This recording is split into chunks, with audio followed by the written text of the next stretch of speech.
पतंजलि की मध्य प्रदेश में कृषि क्रांति का आगाज, किसानों की खुलेगी किस्मत। पतंजलि मध्य प्रदेश के मूगंज की बंजर और ऊसर भूमि अब किसानों की समृद्धि का द्वारा खोलेगी।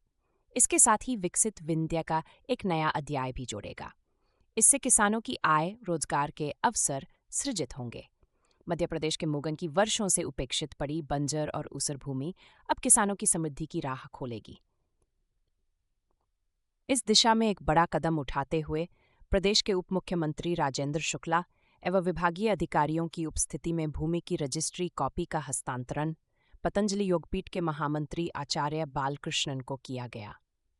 इस अवसर पर आचार्य बालकृष्णन ने मूगंज के जिलाधिकारी संजय कुमार जैन के साथ भूमि का निरीक्षण किया और भावी योजनाओं पर चर्चा की। क्या है इस योजना का उद्देश्य? आचार्य बालकृष्णन ने कहा कि श्रद्धेय स्वामी रामदेव जी के नेतृत्व में पतंजलि योगपीठ का उद्देश्य किसानों की मध्य प्रदेश का जो रीवा क्षेत्र है, यहाँ संभावनाएं भी हैं, भावनाएं भी हैं, और उन भावनाओं को आदरणीय डिप्टी सीएम शुक्ला साहब ने बहुत ही उनका जो भावपूर्ण आग्रह था कि इसके विकास के लिए, इस क्षेत्र के अंदर लोगों के रोजगार के लिए पतंजलि कुछ अपना कोई बड़ी योजना बनाए, तो उसके संदर्भ में श्रद्धेय स्वामी जी के आदेश से, आपकी शुभकामना से हमने प्रारंभ कर दिया है। उसका एक चरण, एक तरह से जो ज़मीन की रजिस्ट्री का कार्य हो गया है। कल रात्रि को भी हम वहाँ गए थे और अभी प्रातः काल भी वहाँ हो करके आए हैं, और उसको लेकर के हमने अभी व्यापक और बृहत योजनाओं का एक रूपरेखा तैयार किया है। और हमें विश्वास है कि विकास की गंगा के साथ में किसानों की समृद्धि को जोड़ करके जो एक नया आयाम गढ़ने का हमारा प्रयास है, बहुत जल्दी धरातल पर उतरेगा और यहाँ के लोगों को उससे लाभ होगा। देखिए, हम लोग सबसे पहले जो विशेष रूप से सोच रहे हैं, जो एग्रो आधारित जितने भी जो उद्योग हैं, जो भी प्रोसेसिंग यूनिट है, उसको करेंगे और कल्टीवेशन वगैरह भी कराएंगे। तो बड़ी बात यह है कि जो हम उद्योग तो ला रहे हैं, पर वो किसानों से जुड़ा हुआ होने के कारण से रॉ मटेरियल किसान उगाएगा, किसानों से हम खरीदेंगे। तो विकास के साथ में यह जो यात्रा है, वह किसानों की समृद्धि की यात्रा है। और हम वहाँ पर सिर्फ पतंजलि ही नहीं बना रहा है, अभी तो हम उसको इंडस्ट्रियल फूड पार्क के रूप में डेवलप करने वाले हैं। तो हम प्रयास करेंगे कि और भी जो उद्योगपति हैं, उद्योग जगत के लोग हैं, संस्थाएं हैं, उनको भी हम यहाँ लेकर के आएँ, और जो इस क्षेत्र में जो कोई भी अपना उद्योग लगाना चाहते हैं तो हम उनको भी आमंत्रित करेंगे।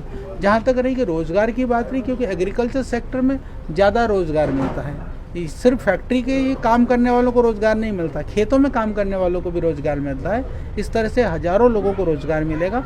इन्वेस्टमेंट के रूप में हमने प्रथम चरण के अंदर में जो पतंजलि करेगा, जो हमने घोषणा की थी कि हम 500 से शुरू करेंगे, पर वो तो हज़ारों करोड़ में जाएगा ही जाएगा। क्योंकि जब वो हम लोग ट्रेनिंग के लिए भी यहाँ पर सोच रहे हैं, स्किल डेवलपमेंट प्रोग्राम के लिए करेंगे, हम एजुकेशन के लिए काम करेंगे, तो बहुत सारे क्षेत्रों में हम लोग काम करेंगे। जब मैं 2011 में उद्योग मंत्री था, तब से लगातार ये प्रयास था कि एक तरफ हम सिंचाई की नहरों का जाल बिछा रहे हैं, शानदार सड़कें बना रहे हैं, रेलवे लाइन का विस्तार कर रहे हैं सिंगरौली तक, हवाई अड्डे की बात कर रहे हैं।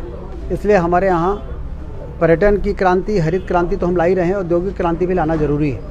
औद्योगिक क्रांति के लिए नेचुरल रिसोर्स के आधार पर यहाँ पर सीमेंट के प्लांट तो आसानी से आते हैं, और पावर प्लांट सिंगरौली में है ही, लेकिन यदि पतंजलि ग्रुप का फूड पार्क यहाँ पे आ जाए तो निश्चित रूप से 1000-1500 करोड़ का इन्वेस्टमेंट भी होता है और किसानों को इससे बहुत लाभ होता है। और किसानों को अपने फसल कौन सा उगाएं जिसका सीधे एक अच्छा दाम मिल सके, इसके लिए जहाँ पर फूड पार्क होते हैं वहाँ पर किसानों की समृद्धि बढ़ती है।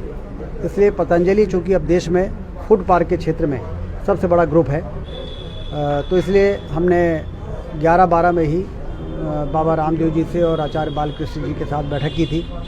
उस समय उनका ये कहना था कि अभी हम नागपुर में प्लान डाल रहे हैं, इंदौर में डाल रहे हैं, उसके बाद हम विचार करेंगे।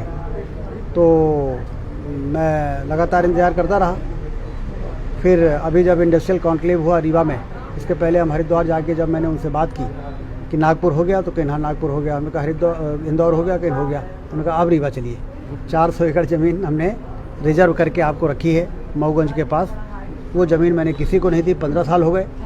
अब आपने जो कहा था वो काम आप करें। तो चूँकि आपको मालूम है कि 2007 में बाबा रामदेव जी को मैंने बुलाया था, तो उनका एक स्नेह तो है ही। तो फिर उन्होंने आचार्य जी को बुलाया और फिर बैठक हुई हरिद्वार में। उन्होंने कहा कि देखिए ये बात सही है, अब हमें अपने वचन को पूरा करना है। तो आज आपने देखा कि ज़मीन के लिए 25.5 करोड़ रुपए जमा करके आज उन्होंने रजिस्ट्री भी करा ली और अब वो अपनी प्लानिंग शुरू कर देंगे। एक बार ज़मीन उनकी हो गई, रजिस्ट्री हो गई, तो अब स्वाभाविक रूप से उनकी रुचि यहाँ पर आएगी। कल रात में भी उन्होंने वो एरिया देखा और आज सवेरे भी गए थे एरिया को देखने के लिए, उसके बाद हमारे पास आए। तो हम सब ये उम्मीद करते हैं कि धरती से दौलत पैदा करें किसान। ये जो सपना है, जो अटल बिहारी वाजपेयी जी कहा करते थे कि देश को समृद्ध करना है तो धरती से दौलत पैदा करना पड़ेगा। धरती से दौलत किसान पैदा करेगा तो वो गरीबी दूर होगी। तो अब वो सपना पूरा हो, इसके लिए जो चारों तरफ प्रयास हो रहे हैं, उसके साथ साथ आज का ये जो इनका आना और यहाँ पर प्लांट लगाने के लिए अपना अंतिम आश्वासन देना, ये निश्चित रूप से बड़ा सुखद है।